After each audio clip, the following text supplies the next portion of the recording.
Hey guys, how's it going?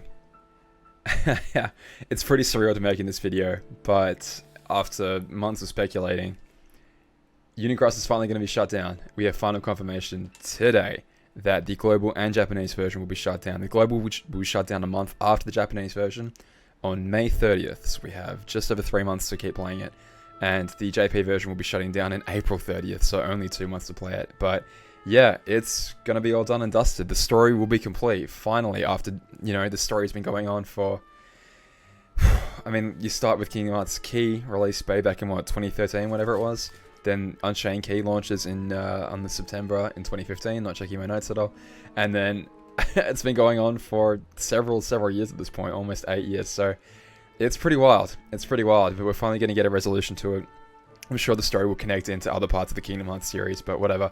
The long and the short of it is, yeah, Unicross is going to be shut down, and I'm sort of going to explain what's going on there. So, yeah, I guess I'll just really quickly talk through the notices and basically let you know what's going on, what you need to know, what you don't need to know, whatever. So, yeah, this is a letter from the director you can read. It's screenshotted and I think posted on Unicross's main Twitter, but you can check out the link. I'll put it in the description, and you can have a little read through that. It's a really, really nice little heartfelt message from Tetsuya Nomura, and yeah, really nice to read.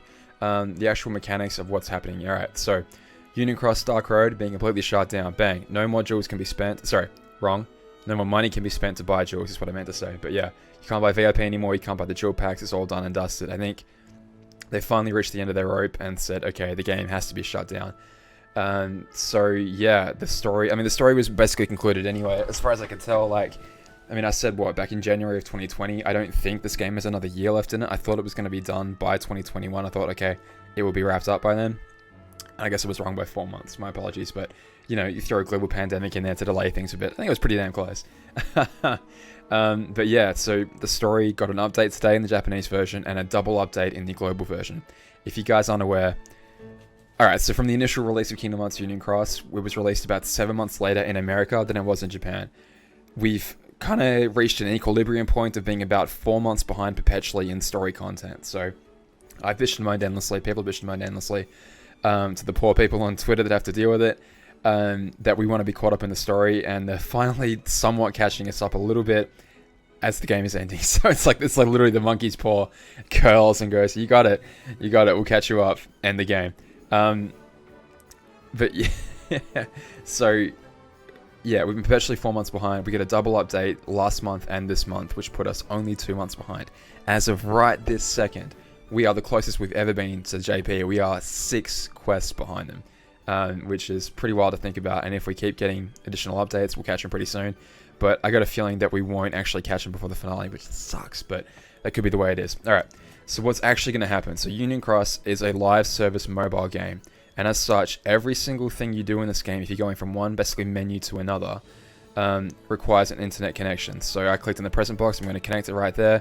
Icon down the bottom right here, which hopefully you could have seen as it went by, gave me some jewels. So connected to the internet, check my jewel count, gave me jewels, right? I'm going to go over here, loading. Every single time I do pretty much anything in this game, it's going to load and check to see what it can do. The only exception is in quests in this game, if I'm running around in a quest, pretty much everything that can be decided RNG wise has already been decided, so I can't really make any changes there.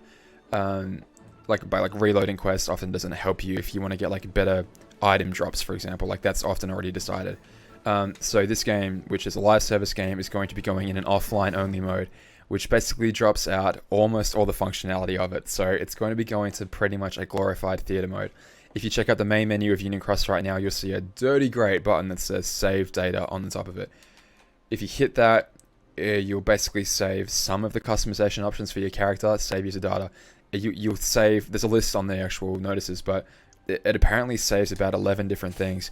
I don't really know what the point of it is, because it seems that what it saves isn't too important in the grand scheme of things, because they're mainly customization options, and from what they've said, they're going to pretty much unlock them all for us anyway. So all you're going to be able to do when the game comes back in its offline only form is pretty much watch the story in theater mode.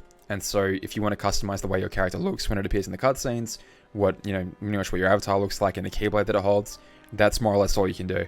So I don't really know what the point in saving your name, your title, your union are, when you can change all 3 of those on the fly. Maybe your title, I guess, is the only thing that will be saved that you can't otherwise change, but you can change whatever name you can change whenever. Your records are going to be kept, and I guess that's pretty much an important thing. Your records are what's kept. If you click on your player's head and then swipe to the right, you can see basically how many days you played for. I'm coming up on 1700. The game wasn't released globally. The global version was initially thought of as the North American version because it was only available initially in North America when it first launched in April of 2016. It took a couple months for it to come over to the rest of the world, so I've been playing it almost every day since then. I think I took a couple long flights and wasn't able to connect to the internet, and that's pretty much the only time I've not been able to log in since that point then. But yeah, it's surreal to think that it's finally going to be over. But yeah, you can't spend any real money anymore by getting stuff. If you go to the shop right now, it's just a bonanza. There's tons of free crap. Like, if you've never played the game before and you think, should I play it right now? What do I spend jewels on? What do I do? Okay, the only thing you ever need to spend jewels on is this banner right here. Supernova Plus deal right here. 1500 jewels to get 10 of the best medals in the entire game. No question, this is what you should be spending your jewels on. This banner down here is the only other second candidate, and it's for people that I guess are more nostalgic for the game, because it's dropping old medals that have no actual functional use anymore, but rocked up, like, were earnable rewards for like high score challenges or different events, you know, anytime over the last 5 years. So if you want to feel nostalgic, go for this banner right here. But if you functionally want to make yourself stronger, go for this banner right here. Once you've gone ahead and got your medals, then you go to the Moogle shop right here. They've basically discounted everything, so you can upgrade all your Keyblades. You can upgrade your Keyblades a pretty insane amount. It's just a very, very slow process, unfortunately, but you can upgrade your Keyblades an insane amount. But God, I'm right at the bottom of the list. Here we go. They're on the top. Okay, so all the skills, beautiful, beautiful, beautiful skills. God, we can make such. I'm gonna make a crazy setup. I can't wait. There you go. All the gems. You can upgrade the shit out of your Keyblades. You might run out of jewels by doing that, but I don't know. I'll get a calculator and figure out how many you actually need to max out all your stuff. I'm sure Robload might be working on that now. But yeah, you can max out all your Keyblades, trade them to bits, like 100 jewels for the best traits in the game, which is just insane because of how much traits cost once upon a time. It's just wild. But yeah, the gameplay is now a joke. It never was hard to beat the story. You did require a bit of luck every now and then, but completing the story itself was always potentially challenging, but never that difficult. Only really in the last few months has it gotten like significantly more difficult. But you can crush every single part of the story right now. Just get the free jewels they give you for starting out, play through a few quests, go to that draw deal right there, do a few pulls off that banner. If you want, like, when you do, you know, another 800 quests and actually start running into some trouble, give them the right traits, you're good to go. You're going to clear out all the story content, no issues. You might need second chance skills and whatever else, but yeah, you can get to that. I don't know. It's not that bad. We should start a speedrunning league, completing the entire game before the game actually, you know, goes down. Starting a brand new fresh account. Anyway, so that's the Union Cross side. So Union Cross, the story will be completed in April. So the Japanese update's slightly different for us than it is to the global version. So this is April. Where was that again? Yeah, as of April 2021, the story of Union Cross currently being distributed has come to an end, and the actual game itself in Japan will be shut down on April 30th. So given that we're still behind, I don't think we're going to get the story update at the same time, though. God, I hope we do. I really hope we do, but I just don't trust them enough, because again, our version goes down a month after theirs. So to me, it makes sense that we're not going to get it, and then we're going to get it a month later potentially, which would suck, because I think that's half the reason this game isn't doing so well in the first place. If I can just give my hypotheses onto why this game isn't necessarily super successful, or it's now reached its end life, and it's like, okay, it's probably not worth the money anymore that it's bringing in to keep it alive. That would be one of the reasons that, like, no one plays the game, because they don't.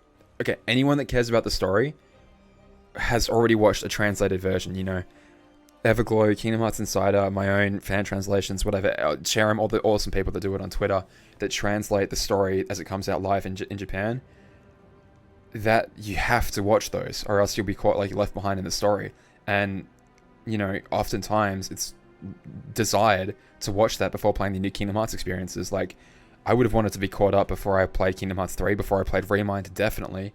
And Melody Memory, sure, why not? Like, you just don't want to feel like you're missing part of the story before you play the main Kingdom Hearts experiences. And I feel like there's that disconnect between your character, which is meant to be your literal avatar in this series, and you know, you playing the game yourself, because a lot of people will just go, screw it, I'm, you know, too far behind on the story. I'll catch up in 6 months when I can get a nice big condensed chunky video to watch all together, rather than having to slog through, you know, X amount of quests when I might not be powerful enough. I don't know if the power creep is going on. I don't know if I have to upgrade my keyblade, blah, blah, blah, blah, blah. So yeah, that's one of the reasons. I guess I can show you the player numbers. So I want to, you know, give tremendous, huge thank you to people that have helped me collect this data. And I'm going to read their names really badly right now, but I'm sorry, here it goes. Clash 2 You Fall, Kun, I think his name is, Sundermoon, Black the Snivy, it's Pokemon, which I don't know how to say it. Hawk222, thank you, buddy. Thank you so much. You've been a tremendous, tremendous help. Joe Mama, of course. Nigel, Nubrion, Reckless Battler, Refia, Rogue Blaze, Izzy, Snowborn, Sebastian and Owen. And again, tremendous thank you to the ones that have been doing it like for like a year consistently, getting all this data for me. Refia, Kun, Hawk, and Rogue Blaze have been just such a tremendous help. And like I said, Sebastian and Owen, the Discord mods have been tremendously helpful as well. But yeah, have basically been collecting with me for the last 2.5 years all the data for people that have ever logged into Union Cross. And we had, you know, times where we missed a little bit of data here and there, but we did. I just want to give, again, tremendous thank you to all those guys that did such a massive, massive help to me. We collected data. Again, I got lazy this year, I guess, but I would find that consistently, very consistently, roughly 45 to 50% of the people would even play PvP. What was it for PvE? 70-ish, yeah, it would hover around 70% that would play the PvE Coliseum, and that would sort of dip every now and then. But the actual player numbers of people that were playing the game can be charted basically on this little graph right here, and I'll pull up a bigger version now that I've prepared earlier. So that green line there is the total number of people that play Union Cross every single week. Can anybody guess what that huge ass spike is right there that drew in 230,000 people? What's that? Oh yes, that's right. It was the release of Kingdom Hearts 3 in January of 2019. So that spike right there, 230,000 people were playing Union Cross. And they dropped the ball because within a month, they lost over half that number, and we were back down to pretty much pre-Kingdom Hearts 3 levels before too long. They didn't keep people around. It's a confusing ass game with mechanics that are introduced pretty frequently that can scare off players. I mean, I would love to know your guys' thoughts if you've been watching Kingdom Hearts, you know, Union Cross from afar, if your only experience is through like me or Everglow or someone like that, or if you actually played it, like if you played it once upon a time. Like I do legitimately want to hear what your experience with Union Cross has been, because I feel like for a new player jumping in to try and grasp what the hell you were supposed to do, it's baffling. Like there's tutorial quests in there, but I mean, with respect, they were outdated almost as soon as they came out. Just with all the mechanics that are left behind. The game doesn't tell you like, hey, do you want to play PvP? Well, you need to make a setup with, you know, a defense boost max skill on every single keyblade. You want to prioritize these medals right here, blah, blah, blah, blah, blah. It was a lot of like expecting the community to do the explaining for them. And that doesn't really work in a game that is as complicated as this, basically. I don't know, like, there were so many mechanics, so many upgrade materials, all these different currencies, and like, you know, they had the chance. They had this huge chance right here to hold on to a shit ton of people, almost 250,000 people, and whoom, down the mountain we drop. Like obviously, I'm going down that green spike. Hopefully you can see it. But yeah, we just lost a ton of players. It spikes up a little bit on anniversary. Okay, so the anniversaries for September with the Japanese anniversary, April was the global anniversary. And after a while, they started like sharing rewards over the both of them. Even though the game launched 7 months apart, and the story was initially a wide distance apart as well, they then shrank down the timeline for when medals were going to be released. So Global had the advantage of like, it's like, okay, you do get the story really, really late, but you also see the roadmap of all the medals that are coming. So this currency that you want to be saving up, you can know which medals to save for and which to ignore.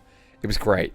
And then, zoom, and maybe because of idiots like me that were like, hey, JP's got the whole roadmap right here, let's read it, and know what's coming. They then caught us up really quickly, and the medals would release, brand new content would release within hours of releasing in the Japanese version on the global version. So there was no more foresight in that regard. And yeah, just, I don't know. They made some mistakes. I'll make a video at some point of like, I think maybe what went wrong over the years, but yeah, there are a few sort of hurdles where the times that they really dropped the ball. And like, I guess this last big spike here is Dark Road, and you know, it was averaging, let's say, what is that, 40-ish thousand, 42,000 people a week, right before the release of Dark Road. Dark Road comes out, jumps up to 76,000 and its absolute peak, and then literally 2 weeks later it's back down to pretty much, you know, then falls even below previous numbers because Dark Road just didn't do it for people. You know, they, I guess, said a new mobile experience is coming, and it was a new mobile experience within the same app with even less gameplay at the end of the day. Like, I mean, as much as I like Dark Road, it's just, it is what it is. It's just Dark Road. So, like, a lot of people really never shook the idea that it was the pay-to-win game that it started as. And it never, I don't think was ever able to shake that legacy. But I can talk about that later. If you've heard me talk about Union Cross, it got so much better as a game. It was so much more fair, so much more rewarding to players. Genuinely, like, the story was getting great. Like, it was really ramping up. But just areas killed it. Like, we'd have too many droughts in the story. I'll talk about this later. It doesn't matter. Alright. So, yeah. Union Cross is going bye-bye. You will only ever be able to have, like, a glorified theater mode. You can dress up your character and make him look slightly differently. But that's pretty much going to be the end of it. And how could I forget? Sorry, Classic Kingdom is going to be coming to the offline version as well. But yeah, everything playable, everything that you'd ever need to connect to the internet for, like any, you know, drawing medals, it's all gone. Like, there's no story, there's no playable game anymore. It's just the cutscenes of the theater mode. Dark Road, on the other hand, is interesting because it's going away until September. They're like, it's just going to be gone. Like, you will just completely take it away, and then it will come back in an offline only mode as well, where you can go to the shop and buy cards, but they're with the BP that you earn in game. So it's now a completely isolated ecosystem where there'll be no collaborative events anymore. There'll be no more downloading for new cards and whatever. I guess no more new enemies being added in after whatever the big update is. But yeah, so Dark Road itself will be completely gone. And then in late September, they're going to bring it back and evidently dump the entire remainder of the story in one big hit. Story will be unlocked up to the ending. What? So whatever plans they had for it are obviously gone. So, I mean, hey, look, I don't blame them. Global pandemic obviously took, made it, a pretty rocky start for Dark Road. Because Flash ending, again, a dwindling player base that wasn't paying for the game. Like, there are a ton of factors, and again, I'll talk about everything Union Cross did wrong another time, but, like, a ton of factors that led to players being driven away, not enough money coming in to justify even the meager cost that Union Cross must actually cost to make. So, yeah, Dark Road will be back in a completely offline state, so you can just leave your phone grinding there, but there'll be no level up. And I mean, are they going to increase the level cap? Who knows? They probably will. Probably increase the level cap, maybe one more time, but that will be it. That'll be the final update, and then that will just be it. You won't be able to spend money to get currency anymore. There won't be any currency anymore. Like, you just buy everything with the BP that you earn in game. It will be completely self-sufficient. You kill enemies, you get BP, you can spend that on making yourself stronger. And at a certain point, you'll have beaten all the content, maxed out your enemy album, maxed out your card album, and it will just be done. So, yeah, obviously, whatever they plan to do with their game, it didn't happen. I hope whatever story update they have, if they've got 4 months to work on it, will be substantial. They'll just literally go, bam, drop the entire story, hopefully in a satisfactory way in one hit. I guess we'll do a stream at that point. We'll go through it all together. But, yeah, it's over. But, yeah, I don't know. I'm going through the news kind of fast because I've done this video twice already and I've talked for over half an hour each time. But yeah, it's a bittersweet in a way because, again, this game has been a huge part of my life for the last 5 years. I've had alarms set every day to do my goddamn daily quests. I used to be, if anyone that remembers me recording videos in my car in the middle of uni, like trying to get a video recorded on my handheld phone that I used at the time that I would then put in the freezer because it was getting too damn hot. Like, it's introduced me to the Kingdom Hearts community, and I've made some really amazing friends over that time. And this game's had its ups and downs. It's been extraordinarily predatory, and I've legitimately hated it for like the way that it, like all these gacha games, really wants to pressure you into spending money, and I really despise it for that. And I think that's what prompted me to make content for it in the first place, like watching other YouTubers making content, which was just them spending hundreds of dollars and oftentimes not even getting what they wanted, between the medals themselves not always dropping and then the goddamn trade system. That really did spur me to making content and be like, look, you don't need to do this crazy. You can do everything you want to do for free. You can be a free-to-play player, but I think the mindset of this game for the general populace was it's a pay to win mess. It's just a nightmare, so avoid it at all costs. Watch Everglow's story recaps, watch Damo, that weird Australian guy, if you want. You know, the community will do the work for you, and I can't really blame him for that. But I hope they learnt a lot, whatever this team does next, if it's Kingdom Hearts related. I mean, I really wish them all the best. All the poor people on Twitter that we've, God, I've just had to deal with the community's crap over the years, which I'm a part of. I'm not excusing myself from that. Thank you for always being there for us, and yeah, again, I would love to hear what your thoughts are on this game, and I will definitely miss it. It's been a big part of my life, as funny as that sounds, as is the whole Kingdom Hearts series, and yeah. Thank you, I guess, for watching. Thank you for allowing me to make videos like this, and yeah, I don't know. Alright, I'll see you guys soon. All the best. Bye. Oh, no. We're going to have a party in Union Cross. We're going to be streaming it right. Have I said this in this recording? We're going to be streaming in the Union Cross multiplayer mode as the server goes down. I'll see you guys there. Alright. I'll have more videos for you before then, though. Alright, all the best, guys. Bye.